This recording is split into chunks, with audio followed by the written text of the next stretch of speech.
Ladies and gentlemen, good evening. Great to have you with us here at Baumhauer's tonight. We're about 7 minutes away from airtime.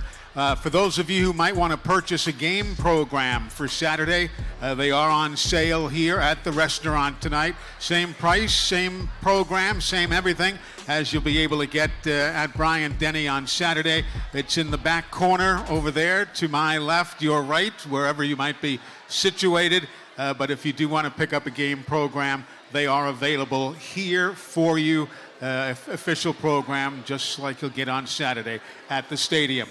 Again, we'll be back on the air about 6 minutes or so from now. So thank you so much for joining us. Have a good night. And we have a busy show for you this evening. We'll talk baseball.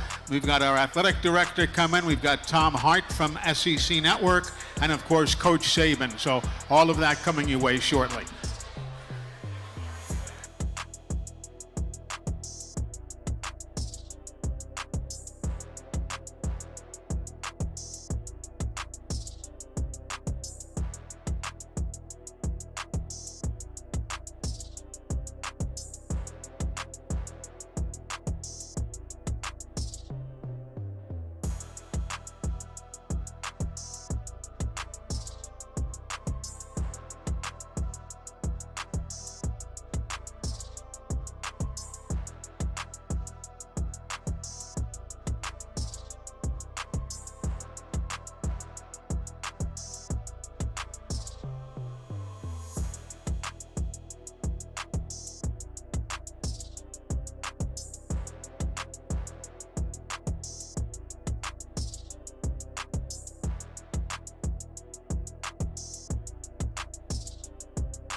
ready or not.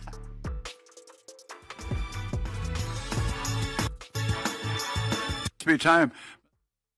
The phone is light. Robert, 1 or 2. Please start right now.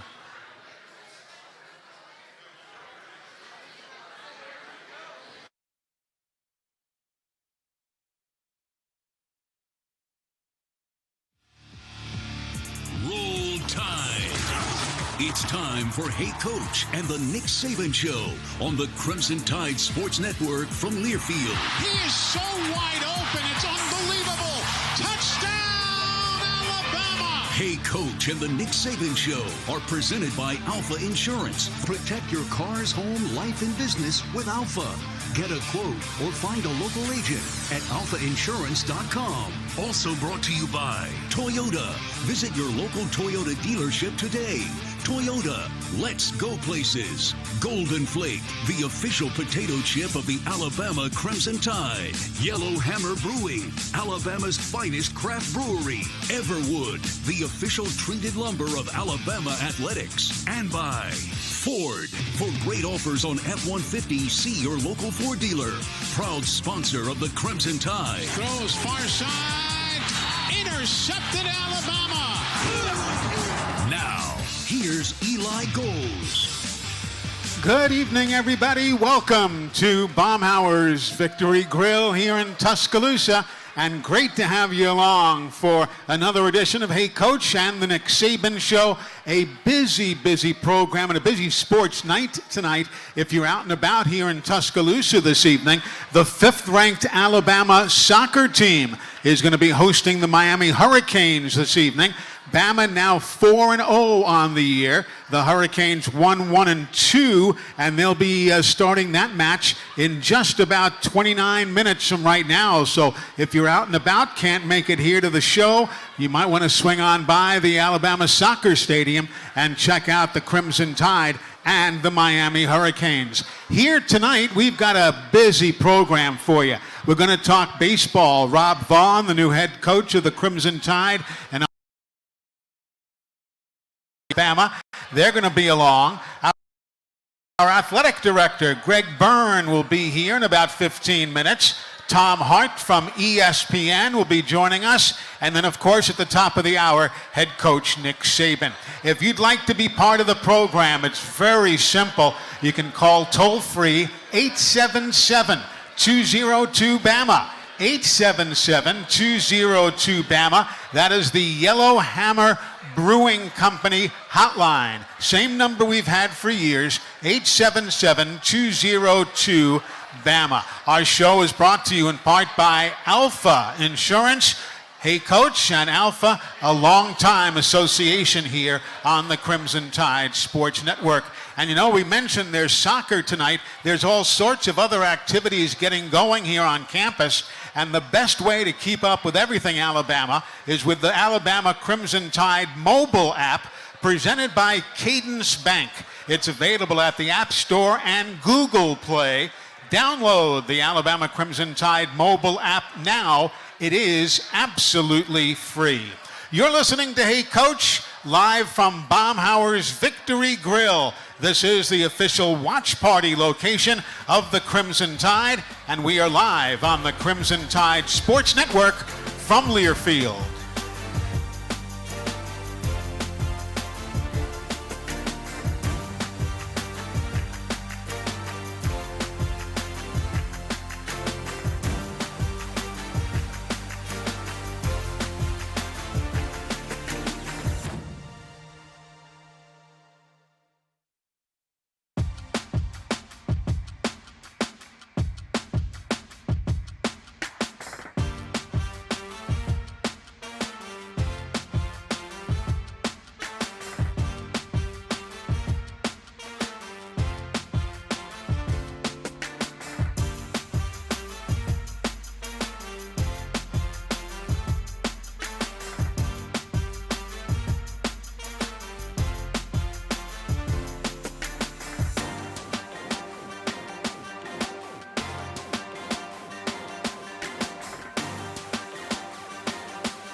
Welcome back, everybody. Hey, Coach, and the Nick Saban Show tonight, live from Baumhauer's Victory Grill. The segment of Hey, Coach is presented by Royal Furniture. Family owned and operated for 75 years, Royal Furniture is locations here in Tuscaloosa, Birmingham, Memphis, and Jackson, Tennessee, for your shopping convenience. And it's a pleasure now to open up the program with the new head baseball coach for the Crimson Tide, Coach Rob Vaughn. Coach, how you doing, man? Good to see you. Awesome, man. Good to be here. You were telling me you're in your house, but you've not really moved in yet, huh? Oh, yeah. Still getting used to it. We got, the boys don't know yet, but we got the whole crew coming over. They're going to unbox my stuff and make my bed and get myself ready to go, get my kids' walls painted, so we'll get that rolling. And Alton Davis is with us as well, a man you'll be hearing about in the major leagues in years to come. Great to see you. I'm sure you're not going to be out there moving the coach in, but you guys have got an exciting season coming ahead of you. Yeah, I'm ready for it. It's going to be very, very exciting. Having new coaches, new staff, they always pushing us, so it's going to be good. When did you realize that you were good and better than most? Let's be honest here. You're good. We know it. The baseball scouts know it. When did it dawn on you that, hey, man, I got a future in this business? I would say probably my senior in high school and everything. Is coming out there and just seeing all the scouts in my high school games and then playing some travel ball for a little bit and just seeing the scouts and the coaches and stuff and be like, hey, I was like, I actually can do something with this, so let me just keep playing, yeah. There you go. And, Coach, how about this with you being your first fall here in Tuscaloosa? What's the emotion been like? What did you see? What sold you on the University of Alabama? I mean, a big piece of this whole thing is the people. I mean, that's the big thing. We were up in Maryland, been in Maryland for 11 years, and we're very happy there. And came down, started talking to, our AD, Greg Byrne, having great conversations, and realized very quickly there's something different in the water down here in Tuscaloosa, and there's just good people. And very frankly, watching last year's team was special. They went through some pretty tough times and came out really resilient. And I watched those guys from afar and said, man, I want to be a part of young men like that. And fortunately, got the opportunity to come down here, and we've been guns blazing since we got here, and it's been awesome. And before you know it, it's going to be the 25th of the month and the first full practice. What is the Rob Vaughn fingerprint on the team going to look like? Man, we're going to be tough. We're going to be a really hard-nosed group, a really gritty group.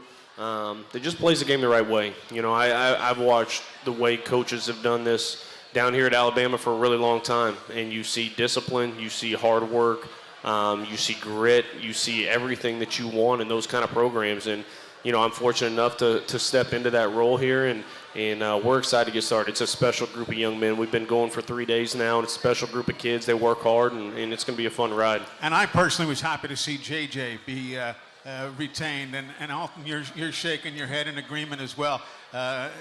He was a big part of the last administration, and it's nice to see that he's back with the ball club. Yeah, JJ was a big impact on me coming into Bama, just being able to help me develop, and then having Price in the weight room also is having all of them just coming together and helping me become the pitcher I am today. If it wasn't for them, I wouldn't be who I am right now. For those who don't know, what's your bread and butter pitch? What's your out pitch? Oh, my slider. Yeah. Yeah. It's kind of mean, is what it is. You got 99 in the tank too, man. Let's go. Yeah, I do got 99 in the tank, but I think the wipeout slider is probably just the best to throw out there and just get them looking a little crazy. How'd you learn to throw that? Our coach, Kaysen helped me develop it. I really didn't have an off-speed in high school. I rarely had one when I came into college, and then Kaysen Rainey helped me out. And JJ is being out there for countless hours and just helping me develop it. And then being in the games, like, hey, just throw it. And it started being the best pitch I have besides my fastball. So it started turning into my own wipeout pitch. Well, folks, as we said, the first day of full team practice is September the 25th, and it's always been open to the fans. I assume that policy remains? Absolutely. The more the merrier. Let's pack that thing. Definitely. First fall exhibitions. There's one against Auburn on October the 13th, one against the Seminoles on the 28th of October. We'll, of course, have more details for you as the days tick off. But all the best. Great to have you with us. And Alton, always good to. I'm looking forward to seeing you in the bigs, man. Yes, sir. It's inevitable as far as I'm concerned. Coach, welcome to Tuscaloosa. Great to see you. Thank you. Appreciate you having us. You got it. We're coming right back after that visit with head coach Rob Vaughn and an outstanding young pitcher, Alton Davis II. Coming up next, our Director of Athletics, Greg Byrne. He joins us following these messages on the Crimson Tide Sports Network from Learfield.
Welcome back, everybody. Hey, Coach, and the Nick Saban Show. Live tonight from Baumhauer's Victory Grill here in Tuscaloosa. Want to mention that tonight's media guest will be joining us in a bit, Tom Hart from the SEC Network. He is going to be presented by CB&S Bank. You can bank anywhere at any time with CB&S Bank's digital solutions. Managing your finances has never been so easy. Director of Athletics, Greg Byrne, joining us now here. Good to see you, sir. How are you? I'm doing great. Great to see you, Eli. Thank you, sir. I appreciate that. You look good. I feel great. Yeah. I really do. Yep. Thank you very much. You've had so much going on here lately. I don't even know where to begin. Let's start with the work at Bryant-Denny Stadium. The fans will see changes, but so too do the players, the coaches. When the bad weather hits, we've got all this fancy new drainage going on. Tell me what all they did to enhance what's already been one of the best facilities in America. Yeah, obviously you always got to continue to reinvest in what you do. And, Yeah. and this off season, a couple things. People remember a few years ago with the Iron Bowl when we had to bring the helicopters in. Yes. Because the field couldn't drain. Yeah.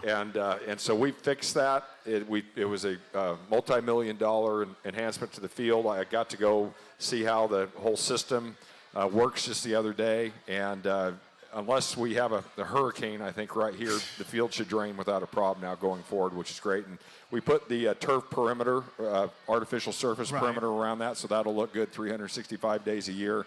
But it's, Bryant-Denny's field was always beautiful to begin with, but it's not only is it going to be beautiful on the surface now, it's going to be beautiful underneath all the time.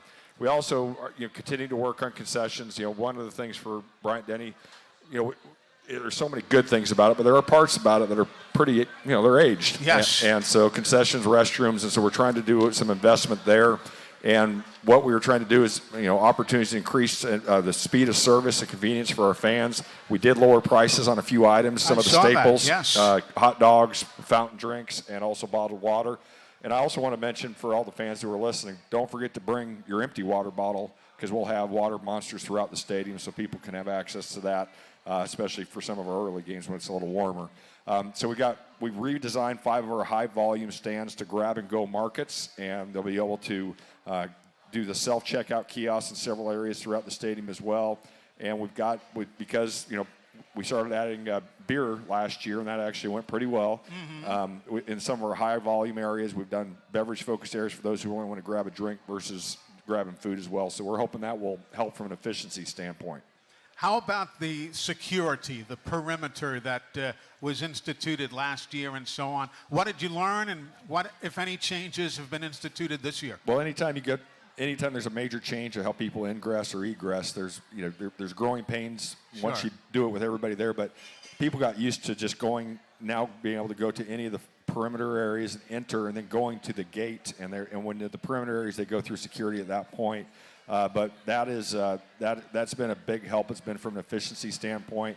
But we've added wind screens now to that fencing area, so there's going to be directions on the wind screens that are going to tell people how to go, where to go, and that will help hopefully answer questions in advance. That try to make sure we're doing everything we can to take care of our fans in the process. Sure. When I was in the stadium for the scrimmages the last couple of games, I noticed new video boards in certain areas. The place already looked great. Let's face it, we got a beautiful stadium.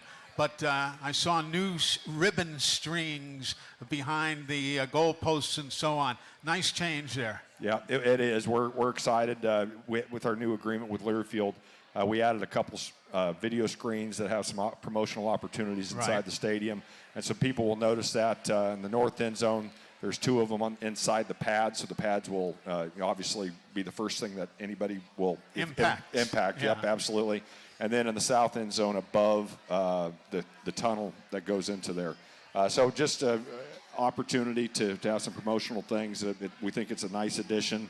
And, obviously we want to continue to do everything we can year after year, make improvements to the game day experience. We're going to come back. We'll continue with Greg Byrne, our Director of Athletics. Right now, though, we break away for these messages with a reminder that this segment of Hey Coach is presented by Roll Tide Jerky. Stock up with the newest tailgate tradition. Roll Tide Jerky. Introducing Roll Tide Jerky with proceeds fueling Crimson Tide athletes. It's coming to a store near you and at RollTideJerky.com.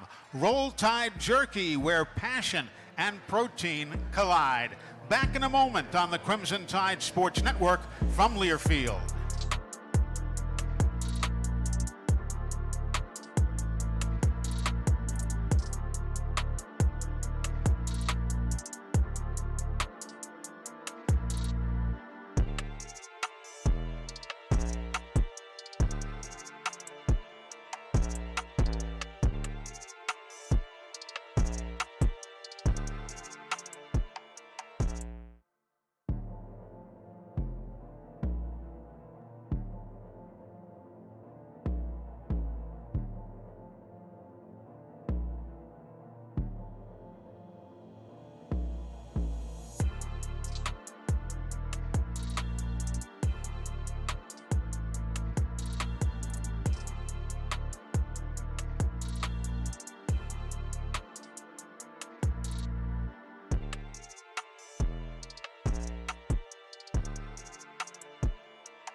Welcome back, everyone, as we continue on this Thursday evening from Baumhauer's. Hey, the Everwood Performance of the Week goes to number 7 ranked Alabama's soccer team, recently named to the top drawer soccer team team of the week list.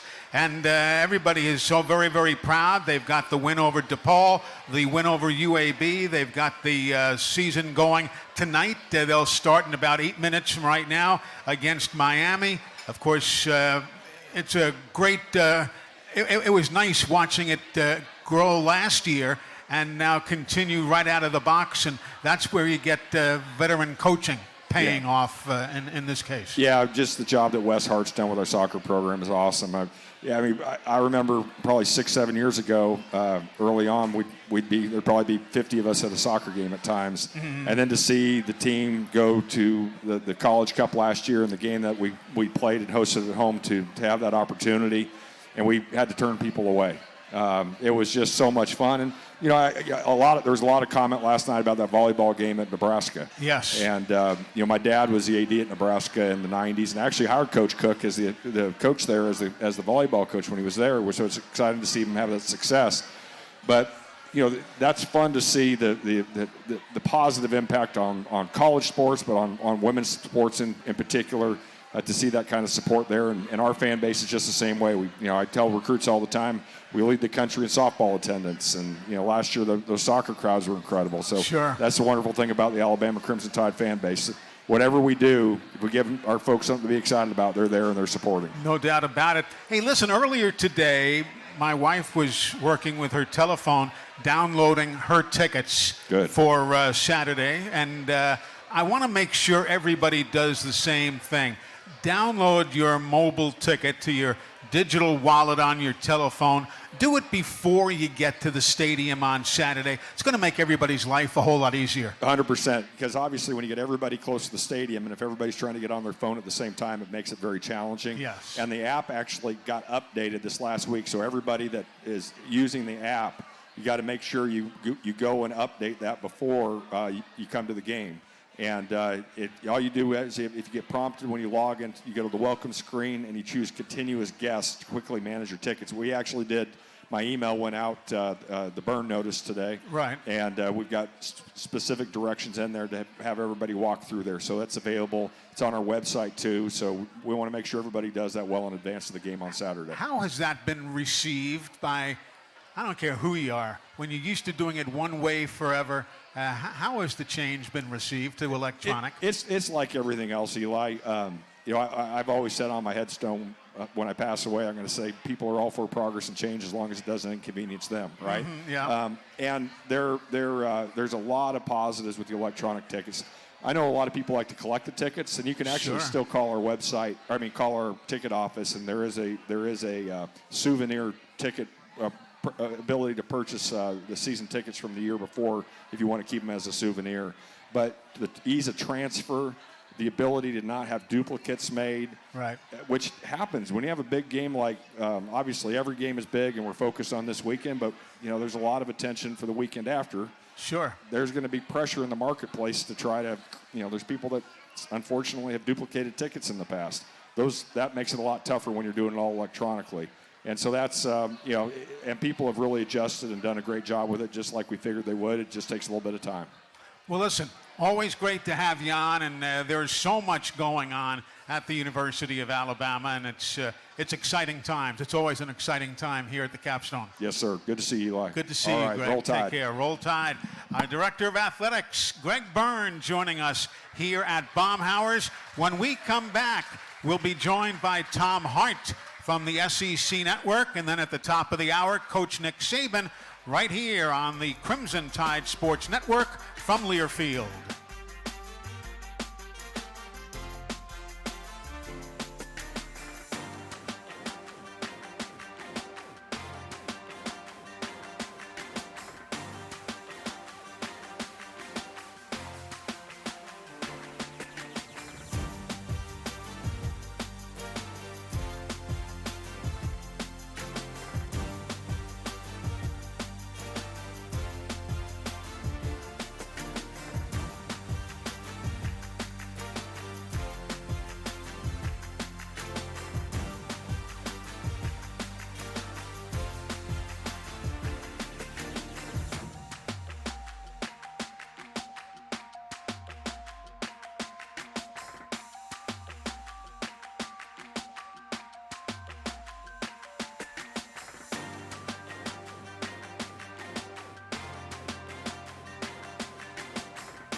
We are back here in Tuscaloosa. Hey Coach and the Nick Saban Show. Hey Coach presented by Alfa Insurance. For auto, home, and life insurance, call Alfa. And of course, Bob Baumhauer, proprietor of Victory Grill, celebrating some 40 years this year with all sorts of new flavors, new items on the menu, fajita wraps, Alabama hot chicken, and those legendary buffalo wings. You can't beat them at Baumhauer's Victory Grill, the official watch party location of the Alabama Crimson Tide. And one other quick note, if you are heading to the game on Saturday, you can stay cool with a free drink of a non-alcoholic beverage in a brand new limited edition Bama Yeti. Those Yeti cups are vintage, available only at Bryant-Denny Stadium. Why not elevate your game day with Yeti? It's available starting Saturday only at Bryant-Denny Stadium. You'll no doubt see Tom Hart leaving the broadcast booth, running out to find one of those Yetis. Tom, how are you, buddy? Good to see you. I'm so great, and it's fantastic to see you here. Thank you, what sir. What a treat for all of us to have you back behind a microphone. You're very kind. It's a treat for me. It really is. It's a treat for me, and I was thrilled to see that you're doing the ball game. You know, people say, oh, Alabama, Middle Tennessee. Middle Tennessee is not to be laughed at or scoffed at. They're a darn good ball club. That's right, and I think Coach will talk about that tonight if he hasn't already.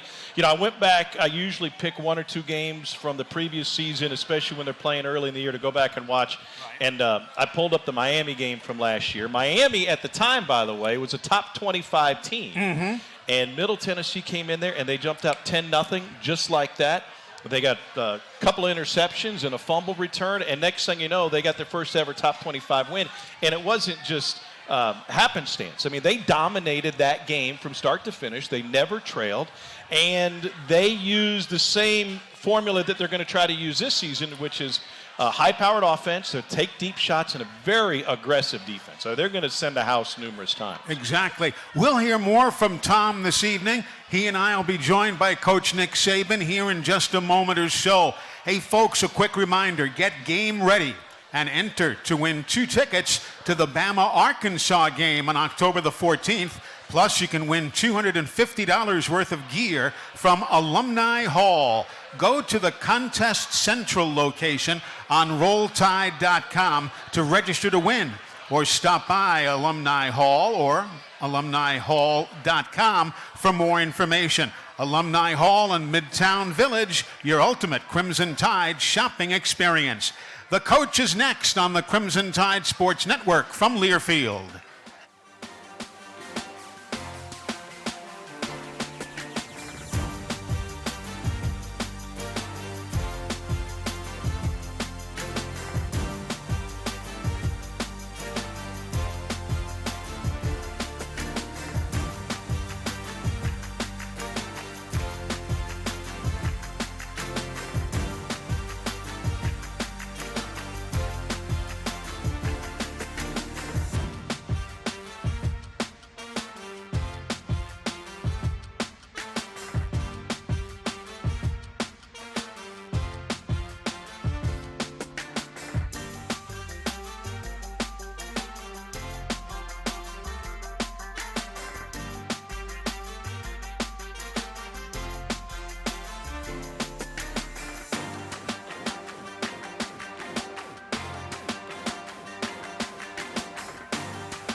The season opener for the Alabama Crimson Tide is just under 2 days away.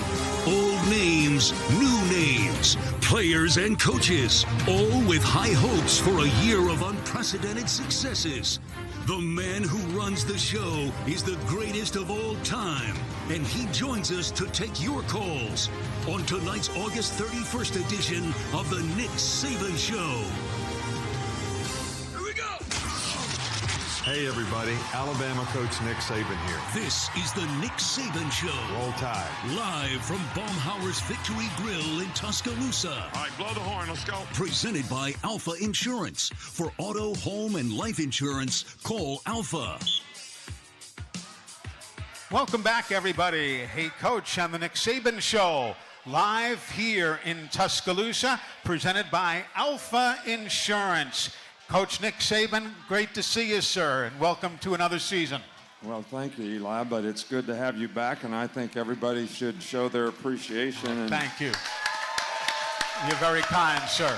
You've been a great part of the tradition here for many, many years, and I know a lot of people appreciate it as I do. Well, thank you. You're very, very kind. And you know this gentleman sitting beside us, Yeah. Tom Hart. Tom Hart, he'll be on the call Saturday on the SEC Network. Good to have you with us, sir. Oh, it's great to be here. And speaking of the radio situation this year, Coach, and I've taken a lot of questions about the quarterback situation, so I've got a suggestion, okay? Now, Eli and Chris are going to split home and road, right? Yeah. Have you given any thought to starting one quarterback for home games and another one for road games? Not really. I didn't think so. No, I wouldn't. And not if they play like either Chris or I can play. So but it is, you know. But I do think one thing, and I know this everybody's sort of going to be interested in this whole quarterback situation, is the quarterback who plays on Saturday. That's the quarterback for Saturday. Yeah. And the life of a quarterback, on any quarterback, depends on how they perform. So if a guy plays well, that's what creates security at that position. And if you don't play well, because the first thing everybody does when you have success, the quarterback gets a lot of credit. But also when things don't go well, the first guy they point at is the quarterback. So a guy's got to understand that the way he performs is really, really important. And, you know, all three guys have made significant improvement. Would like to play more than one guy in a game. So I've told the guy that's going to start the game that we want you to play well enough so we have an opportunity to play other guys at the position because that's important for us. So we just have to go. But this is not, whoever starts the game, it's not their job in perpetuity. Because they have to perform well. And because they don't have a lot of experience, I think we're all interested in seeing how they all perform. I remember years ago, Wimp Sanderson, our old basketball coach, he would say to us, he goes, it doesn't matter who starts, it's who's on the floor when the game is on the line. And that's a good point, too. No question about that. We need to get the right guy on the floor then for sure. No doubt. Tom, jump on in with a question for the coach. Well, I think people are excited about the season, first and foremost, because it's a new season and it's a new team. I'm curious, you're a man of, you like everything scheduled and regimented for the most part. Do you have the same routine every game day when you come out of the tunnel? And is it any different when you open a season? Are there butterflies for Nick Saban?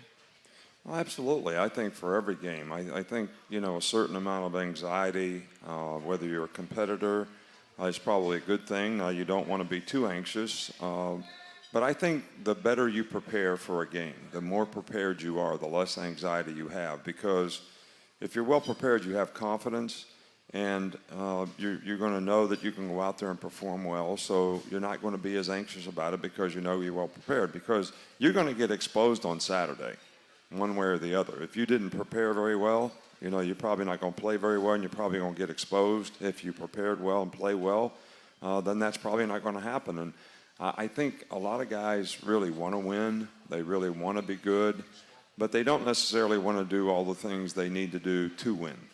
They don't do all the things they need to do to be the best that they can be. And you know, it's sort of a part of our culture now that everybody depends on getting motivated by something else. You know, everybody's on their phone all the time. They're motivated by what somebody says about them or whatever.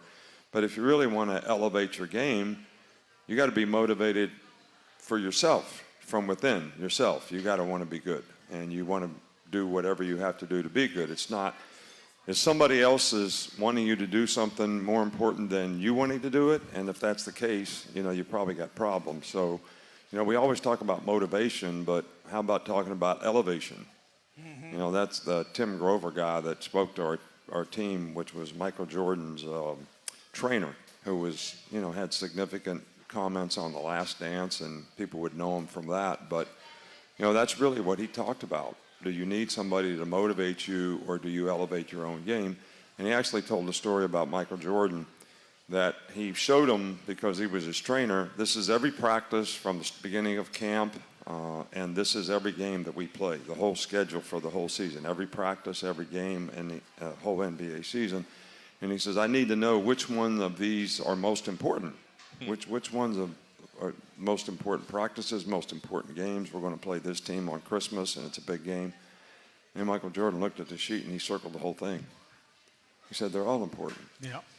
So because you have to, I'm motivated to play as well as I can play, and I need to do that in every practice. I need to do that in every game. So one's not as important as the other, because if that's the case, then that particular game is my motivation, but I want to be motivated from within what I want to accomplish and what I want to do to try to be the best. So that's an interesting concept, but everybody talks about leadership all the time and how people have to affect other people so that they do things the way they need to do them so they can have success. But if you actually have that, you would be the leader. Yeah. Yeah. So we need more of those.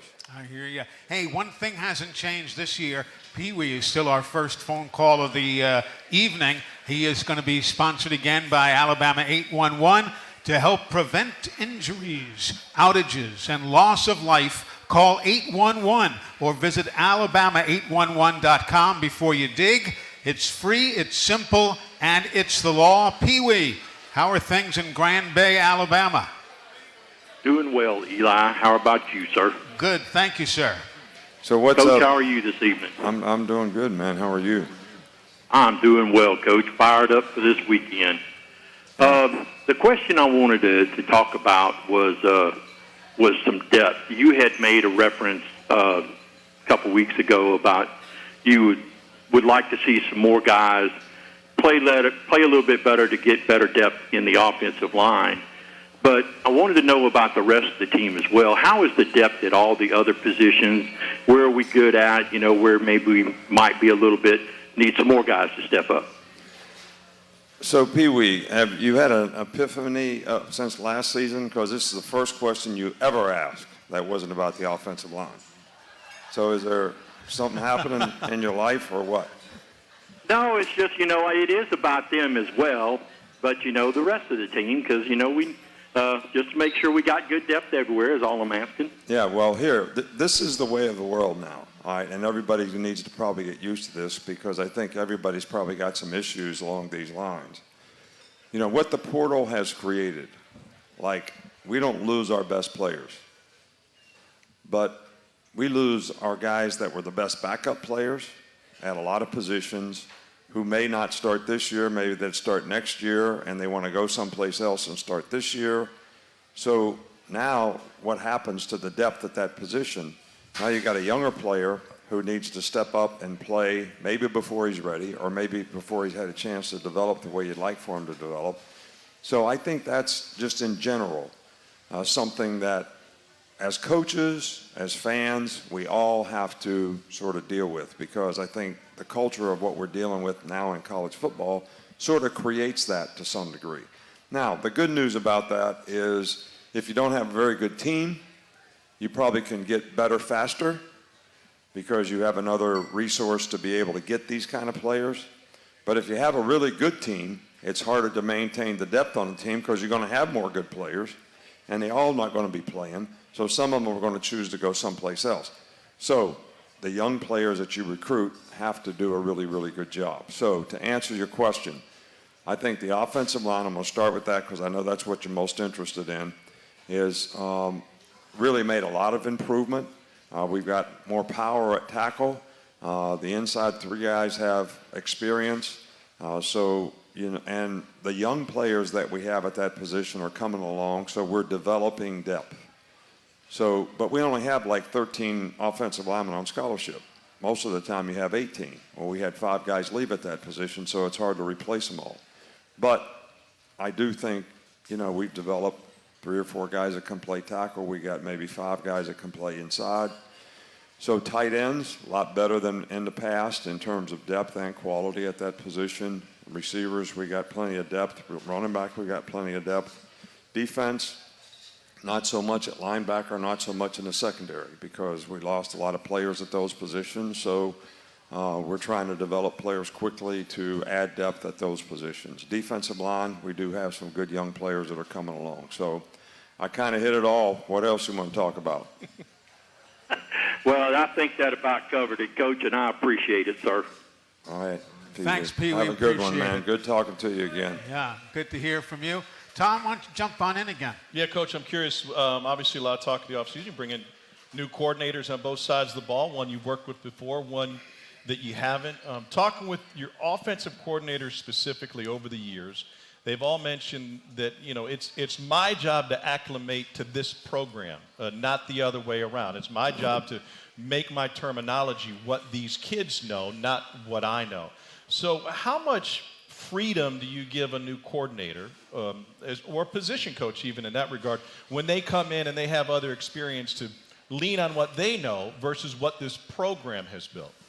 Well, I think that probably on offense, there's a little more latitude, even though we want to keep the same terminology, the same system in terms of how we call plays and formations and those types of things.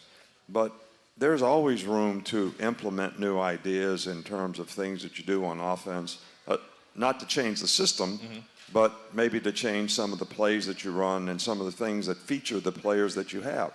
I've always said on offense, you've got to have a very diverse system that can take advantage of the players that you have. So maybe some teams you're going to run the ball more and throw play action passes, and other teams, when you have a really good quarterback and good receivers, you're going to throw it more, and maybe that affects your ability to run it. So, but the system doesn't have to change to enhance the personnel in both of those circumstances. So, and that's what I never want to change. So I think Tommy's done a really, really good job of taking our system, implementing some of his ideas into it, and really the running game has improved, in my opinion. Our ability to run the ball different ways, the play action passes that go with it, all those things are better. We had plenty of drop back passes with Bryce. We couldn't even practice them all. So, but we have a good passing game. So we just have to see how the players that we have can implement those things. Now, I think it's a little more difficult for our guys on defense because I'm in that room more 80-20 probably. So they really have to adapt to the way we do things, what we call things, how we do things. Now, they do have input. We can make changes. We have changed, over the years to try to adapt to the way people play, offense now, which is a lot of diversity. I think Kevin's got a lot of experience. He's been in the system before, so I think, he'll adapt to it. But it's not just adapting to it, it's ability to apply it. When you apply it at situations in the game. I think that's the most important thing. Gentlemen, we're going to take a break for a little business right here. When we come back, we've got questions from folks who have been checking out the coach's comments on AL.com. We'll be hearing from all sorts of people. And if you'd like to join the conversation, you can ask the coach a question on the Yellowhammer Brewing Hotline at 877-202-BAMA. We're back in a moment on the Crimson Tide Sports Network from Learfield.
Welcome back, everybody, as we continue on this Thursday night edition of the Nick Saban Show. And this segment of the show is brought to you by Coca-Cola Zero Sugar. With zero sugar and refreshingly delicious, is Coca-Cola Zero Sugar the best Coke ever? Well, find out for yourself, but I think you'll know what the answer is. Coach Nick Saban, presented by Alfa Insurance. For auto, home, and life insurance, call Alfa. Coach making his way back up here on the stage. And our first question from the Nick Saban Show blog at AL.com comes from James in Arab, Alabama.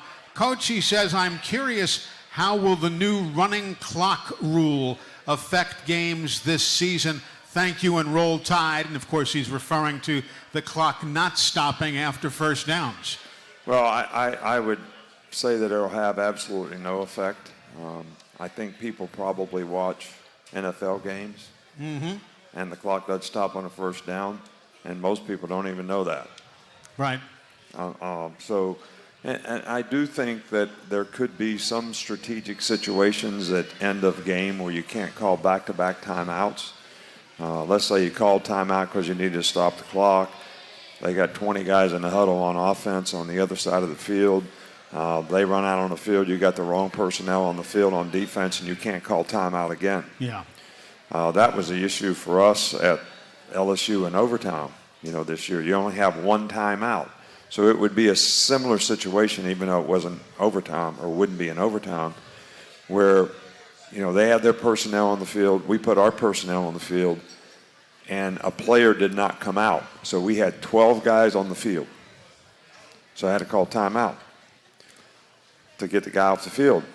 So then they changed personnel, and we would like to have changed personnel. But you couldn't. And couldn't call timeout because we used a timeout before. So that situation now could come up in a regular circumstance in a game, at the end of a game or whatever. That may be the only thing.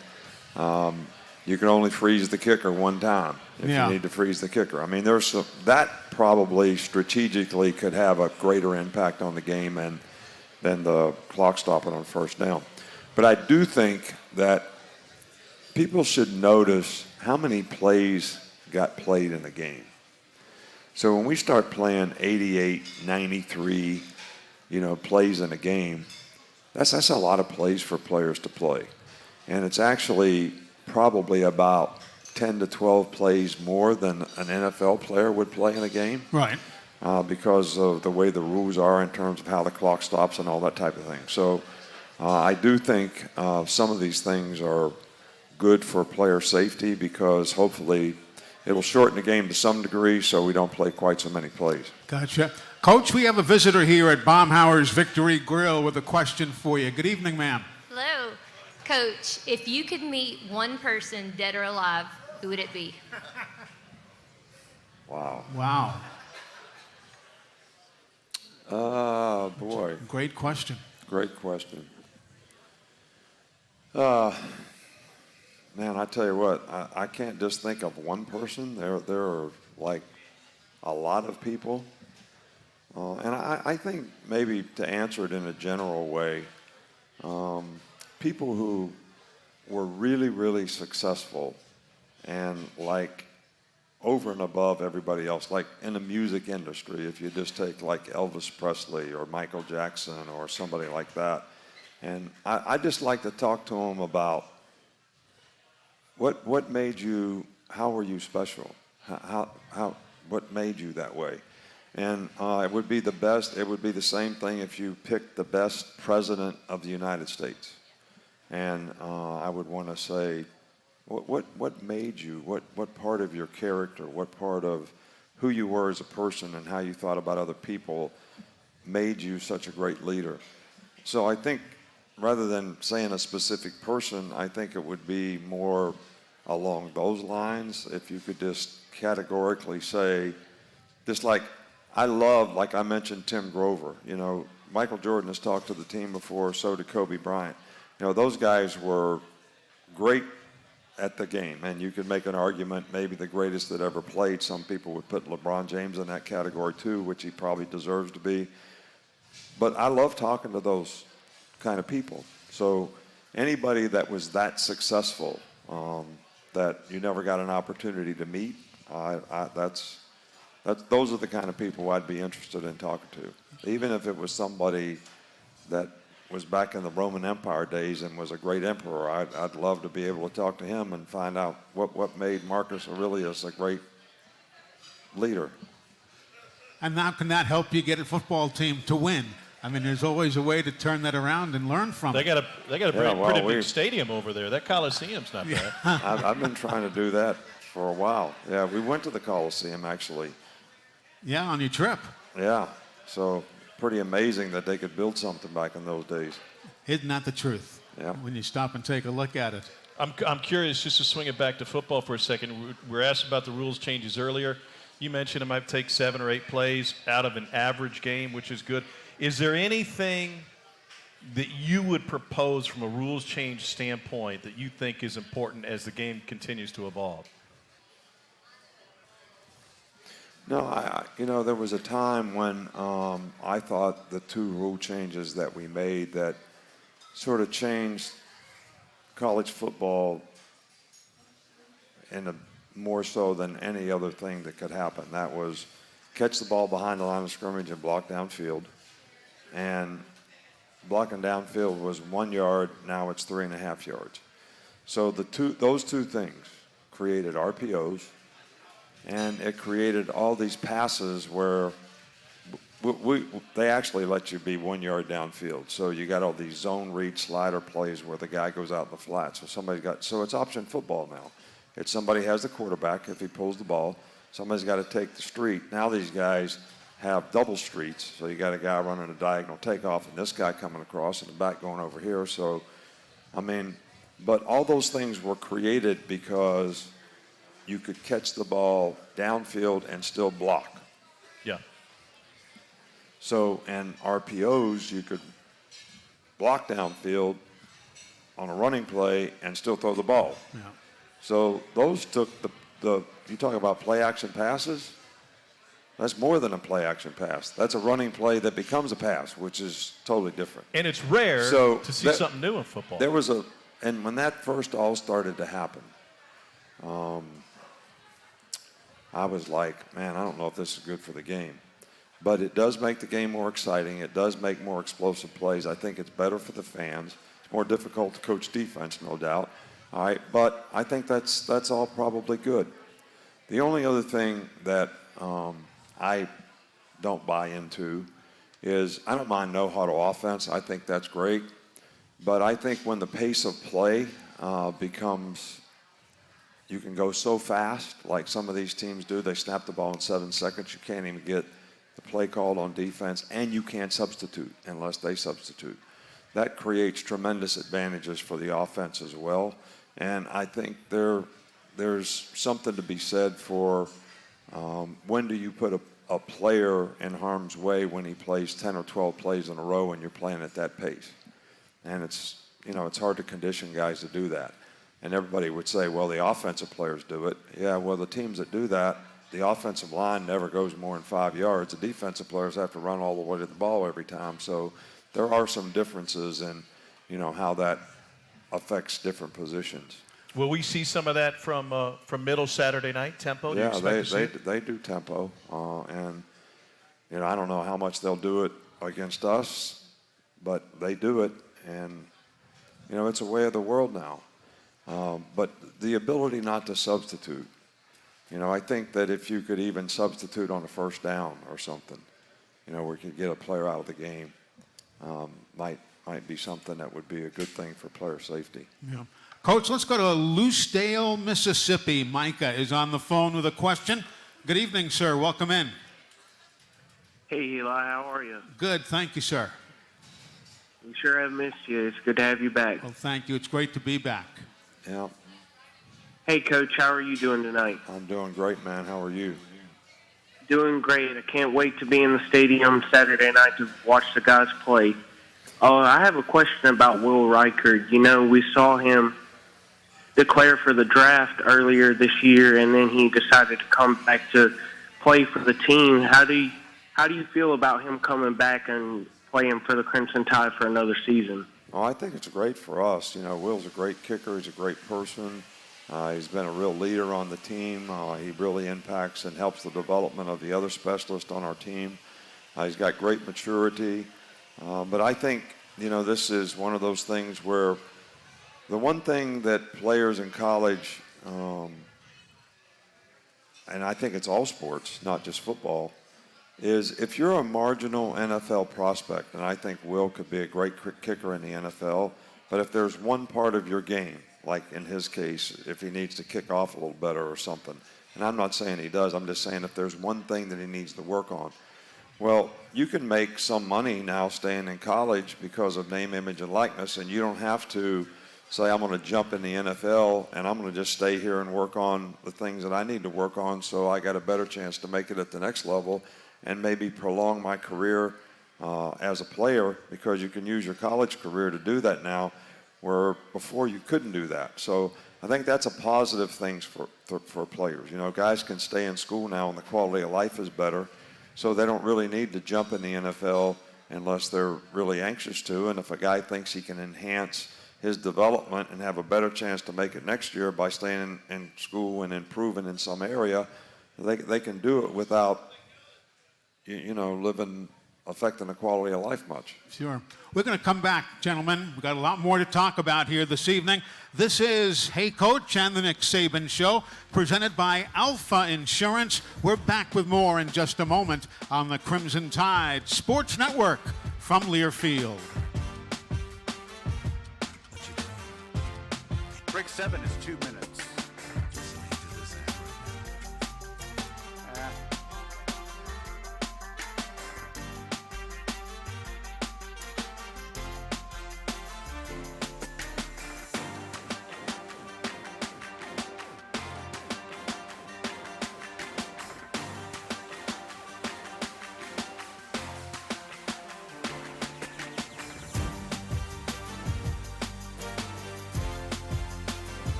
We are back. Glad you're with us. Our phone lines are open to you. 877-202-BAMA. That's the Yellow Hammer Brewing Hotline. And feel free to give us a call if you'd like to be part of the conversation. Don't forget Saturday, coverage of Alabama and Middle Tennessee coming your way at 3:30 in the afternoon with kickoff at 6:30. And on the TV side, Tom Hart will be anchoring the coverage on the SEC network, and he is here with us. Jump on in again, sir. Coach, I'm curious. We've got a SEC team playing right now, Florida on the road at Utah. Obviously, Billy Napier, their head coach. How often are you able to keep tabs on your former assistants during the season when you have so much going on, away from just watching film? I don't unless they need some.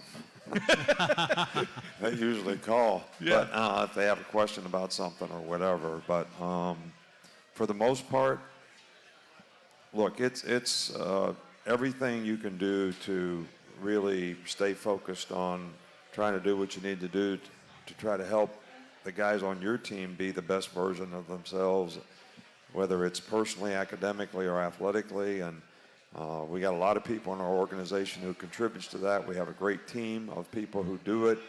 But to manage all that, I don't have a lot of time to. I want to help anybody that I can help if they need help. But I'm not one of those phone guys that stay in touch with people just to see how they're doing and all that kind of stuff. But I think those guys all know that if they need something, we'll always be there for them. Cool. Coach, a gentleman with a question here at Baumhower's. Good evening, sir. Good evening. Excuse me, Coach. My question is, how do you assess this team so far compared to the championship teams from the past? Yeah, well, I don't like to compare teams because I don't think that's fair. But there's some things that championship teams have always had in common. The teams that had the best mindset. We've always had talented teams, and we've had several other teams that were talented enough to win a championship that didn't. And I think it goes back to talent is not enough.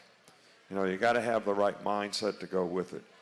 So people have to be totally committed and invested in things like discipline and work ethic and perseverance and overcoming adversity and pride in performance, and have that sort of burning desire to want to accomplish something, want to do something. And you got to have the right chemistry on your team where everybody buys into it, and the leadership on the team does not put up with anybody who's not bought into it and not doing the things that they're supposed to do. And I think that's what sets apart a championship team from some of the teams that were talented enough to win a championship that didn't. And that doesn't mean they weren't good people. It just means they weren't quite as hungry, committed, whatever you want to call it, to doing the things they needed to do to win. And there's always the issue of complacency that you got to deal with, and how satisfied do people get. So I will say this about this team. I don't know if this team is talented enough to win a championship, but I do think they've shown signs of having the right stuff. We got a lot of good guys on the team. We don't have a lot of complainers. We don't have a lot of negative people. A lot of people are positive. A lot of people buy into doing things the way we want them to do it, and to the standard that we want them to do it to. And they're willing to work, and they seem to have pretty good chemistry, and they like playing. They like practicing. They have fun. They enjoy their work. So that hasn't always been true. So, I don't know if we have enough talent to do it, but so far, and so far, because the grind of the season can challenge you and test you as to whether you can persevere that kind of commitment to things, I've been encouraged by the sort of competitive character this team has. Jason is next. Coach, thank you for that answer. Jason is in Prattville with a question. Hey, Jason. Good, Jason. How are you? Well, I'm doing pretty good. I was going to ask you, I know I seen the other day that Justice Hayes got hurt in practice. How's he doing? He's all right. He's doing good. He missed probably 3 or 4 days, and he missed, I think, 1 scrimmage. But he's been practicing. He's good. He's a fine young man and a really good player, and one of the freshmen that'll make a significant contribution, I think, to the team. And maybe that role will continue to increase as the season goes on, but he's doing really well. He's a talent. Speaking of talent, and Eli doesn't know this story, Coach may remember it. When I was here last year, I left here after doing a game, and I went to New York, and I had a Yankees game, and I walked in Aaron Boone's office, and it's full of college football helmets. He loves college football. Mm-hmm. And I had the chance to ask the manager of the New York Yankees and Nick Saban the same question, and back-to-back days, essentially. How do you create value for your players? Because you guys coach at places, and he manages, that have incredible expectations. and you have players that you can pull along sometimes. You need to pull along or kick in the butt to get going. But the bottom line is getting them to believe and trust in you that you can create value for them. How do you do that at this level? Well, I think one of the players asked Pete Rose that. And Pete Rose said, that's the thing I liked about Sparky Anderson, who, some of you may don't remember, but was great manager of the Detroit Tigers and Cincinnati Reds. And he said, there's a unique talent in knowing when to kick someone in the ass, when to pat them on the ass, and when to just leave them alone. Mm-hmm. And that's pretty much true.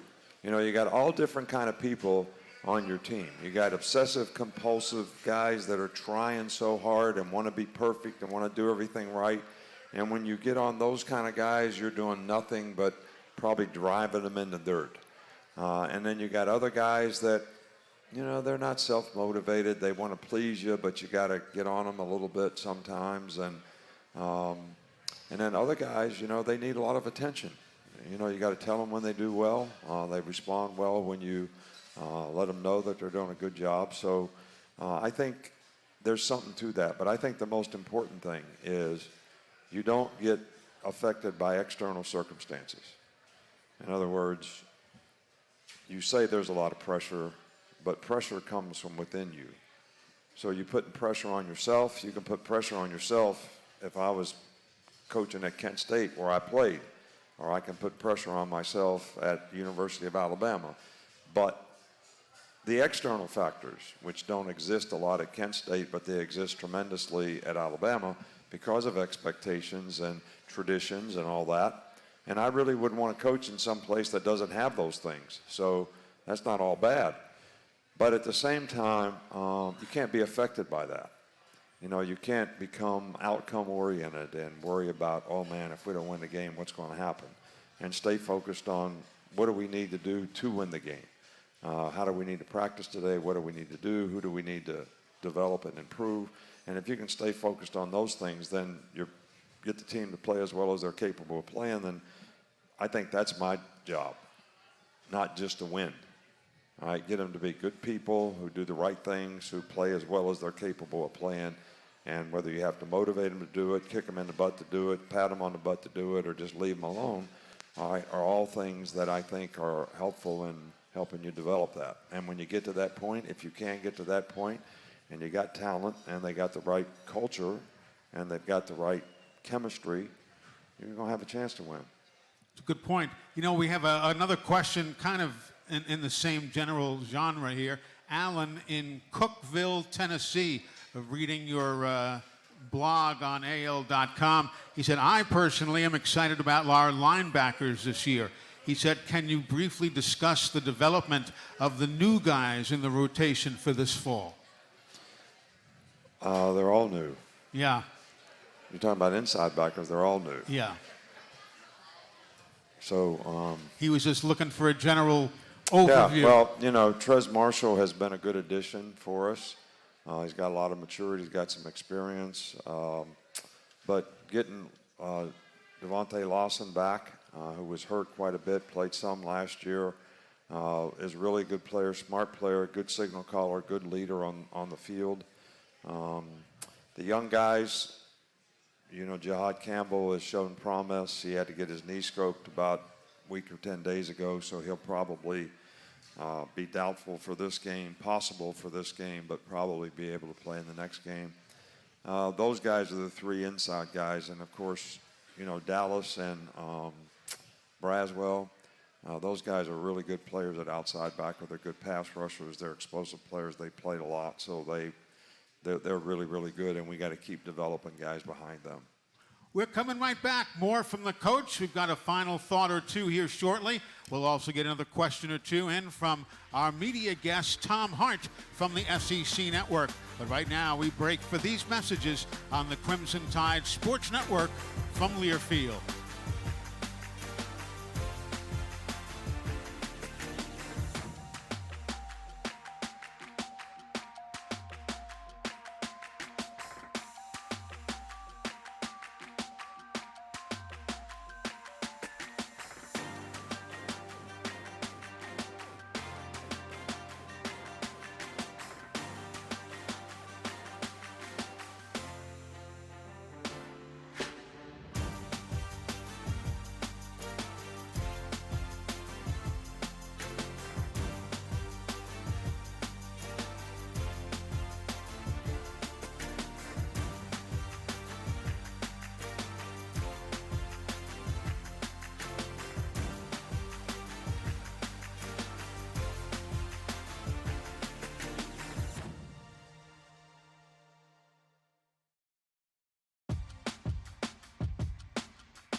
Welcome back, everybody. Hey, Coach, and the Nick Saban Show, presented by Alfa Insurance. Protect your car, home, life, and business with Alfa.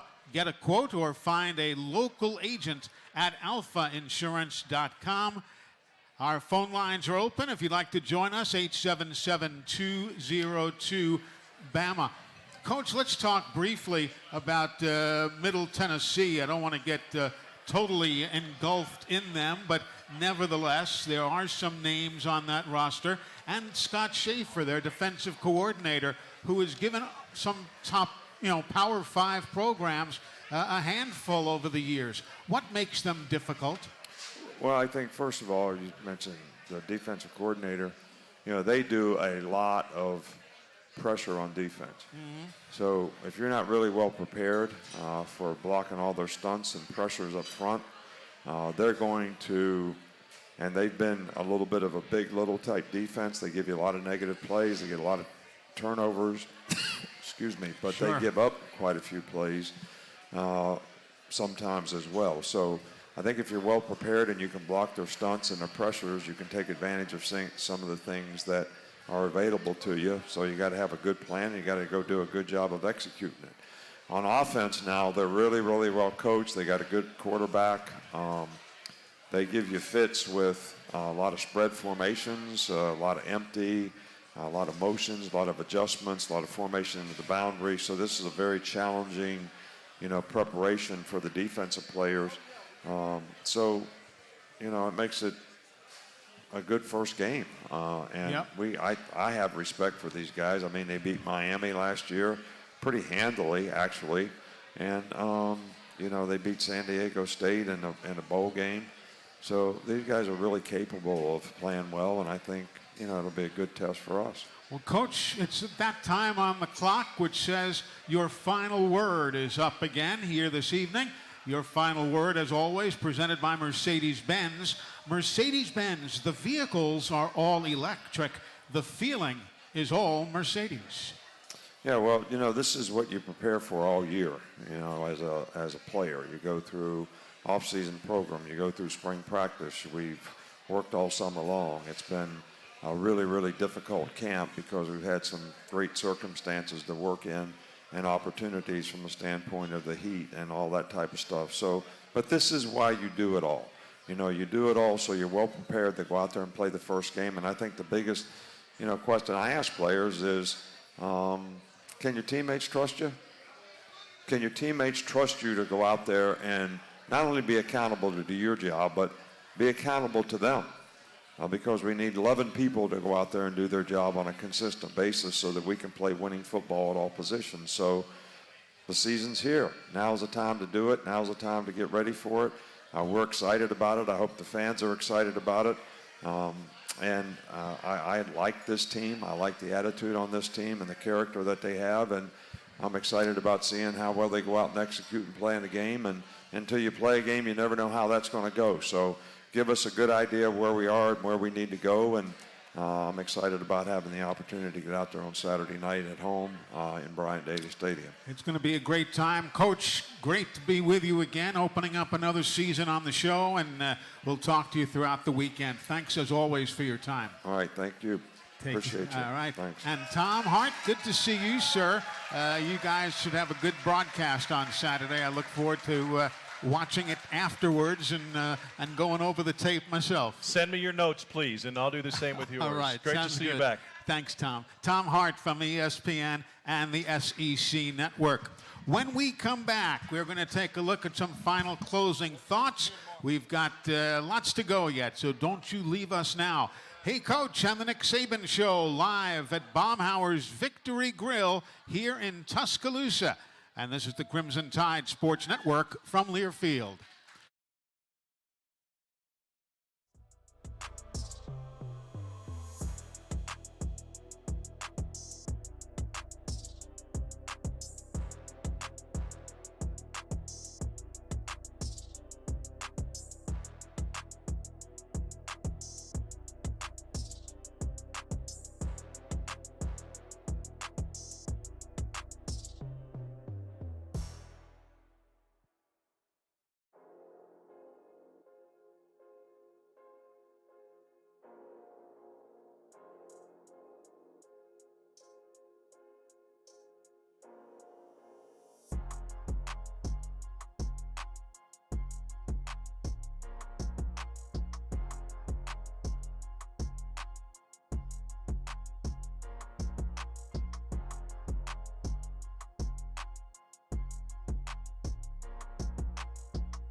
Take care.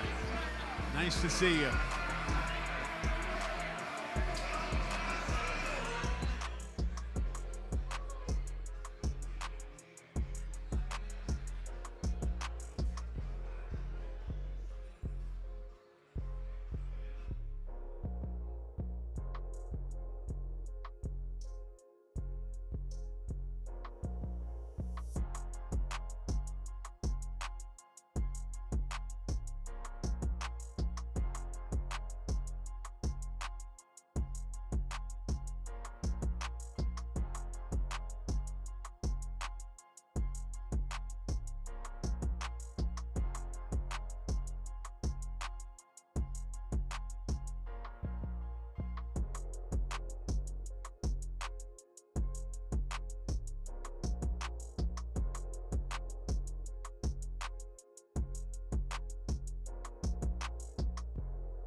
Long for Game Day weather updates brought to you by Barclay GMC here in Tuscaloosa. Now let's take a look at what else is on tap for the Crimson Tide, presented by Yellowhammer Brewing Company. Brewed locally in Alabama and served to fans all across the Southeast. Well, what's on tap? You know, the Tide returns to action Saturday, a 6:30 Central Time kickoff from Bryant-Denny Stadium. You can hear it all right here on the Crimson Tide Sports Network. And don't forget, you can also hear the game and watch us in action in the booth on the Royal Furniture Booth Cam. And folks, don't forget, next week, a week from this Saturday, the All-State Crossbar Classic coming up. It's Texas and Alabama. What a matchup that one's going to be. That's September the 9th, kickoff at 6 on ESPN, and of course the radio coverage right here on the Crimson Tide Sports Network. If you missed any portion of tonight's show, you can always catch it on demand on your Alabama Insider podcast.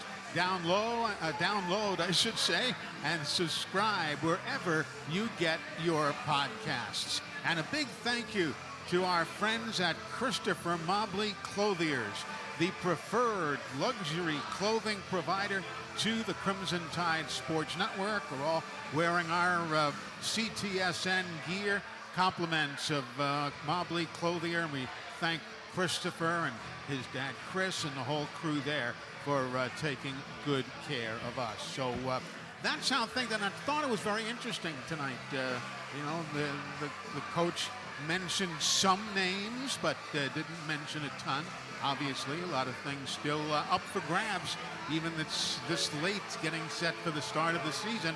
A lot of things up for grabs come the start of the weekend, and we'll see exactly how it plays out. But it was a good show tonight. I thank Rob Vaughn and Alton Davis II, who joined us to open the program from the baseball team. Athletic Director Greg Byrne was with us. Tom Hart from the SEC and SEC Network and ESPN, and Coach Nick Saban. So that's how things shaped up for this evening. We will talk to you on Saturday. The broadcast will begin from Bryant-Denny Stadium at 3:30 in the afternoon. Kickoff is 6:39 on Saturday night. Until we talk next time, I'm Eli Gold for our engineer, producer Tom Stipe, and for the whole crew. Thank you so much for joining us. Jerry Kelly at the studio doing a great job as always. Good night from Tuscaloosa.